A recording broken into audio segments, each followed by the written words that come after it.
রহমতুল্লাহ।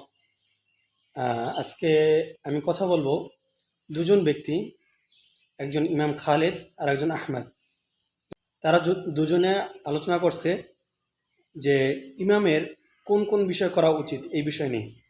চলুন তাহলে আমরা এই বিষয়টা আস্তে আস্তে আলোচনা করি। আহমদ ইমাম খালেদের সাথে দেখা হওয়ার সাথে সাথে সালাম দিল, বলল আসসালামু আলাইকুম ও রহমতুল্লাহ বরকাত। ইমাম খালিদ প্রতি উত্তরে বলল ওয়ালাইকুম আসসালাম ও রহমতুল্লাহ বরকাত, আহলান বিকা ইয়া আহমেদ। এবং উত্তর দেওয়ার পরে আহমদ বলল উরিদু আন আসআলাকা কাইফা ইয়াজিবু আলাল ইমামি আন ইয়াতাআমালা মা'আন নাস। ইমাম খালিদ বলল সুআলুন জামিল ইয়াজিবু আলাল ইমামি আন ইয়াকুনা রহিমান ওয়া মুতাওয়াদিআন ইয়াস্তামি'ু লিন-নাস ওয়া ইয়াহতামু বিশুউনিহিম। এখন আহমদ আরেকটা বিষয় জানতে চাচ্ছে, সেটা হলো যে যদি মুসল্লিরা, সাধারণ মানুষ যদি ভুল করে তাহলে সে কি রাগ করবে কিনা। হাল ইয়াগদাবুল ইমাম ইদা আখতাআ আহাদুহুম। ক্বাল ইমাম খালিদ বলল লা বাল ইয়াসবিরু ওয়া ইয়াফু ওয়া ইউযাক্কিরুহুম বিল হুসনা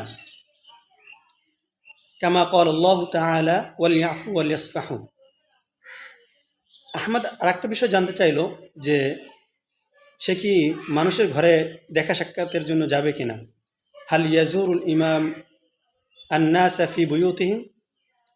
ইমাম খালিদ বলল নাম ইদা কানু মারদা আও মুহতাজিন ওয়া হাযা মিন ওয়াজিবিল ইমাম আন ইয়াকুনা করিবান মিনান নাস। একটা বিষয় জানতে চাইল যে দুজন ব্যক্তি ঝগড়া লাগলো, এখন ইমাম সাহেবের এক্ষেত্রে কি কাজটা করতে পারে, কি করা উচিত। মাযা ইয়াফআলু ইযা ইখতালাফা ইথনানি মিনান নাস। ইমাম খালিদ বলল ইউহাউিলু আন ইউসলিহা বাইনাহুমা বিল হিকমাতি ওয়াল কালিমাতি তাইয়্যিবা। এখন সর্বশেষ এই সমস্ত বিষয় জানার পরে সে অনেক খুশি হয়ে তাকে ধন্যবাদ জানালো। জাযাকাল্লাহু খাইরান তাআল্লামতু কাসীরান। প্রতি উত্তরে ইমাম খালিদ বলল ওয়া ইয়াকা ইয়া বুনাই বারাকাল্লাহু ফিক ওয়া ওয়াফাকাকা লিল খাইরি। আসসালামু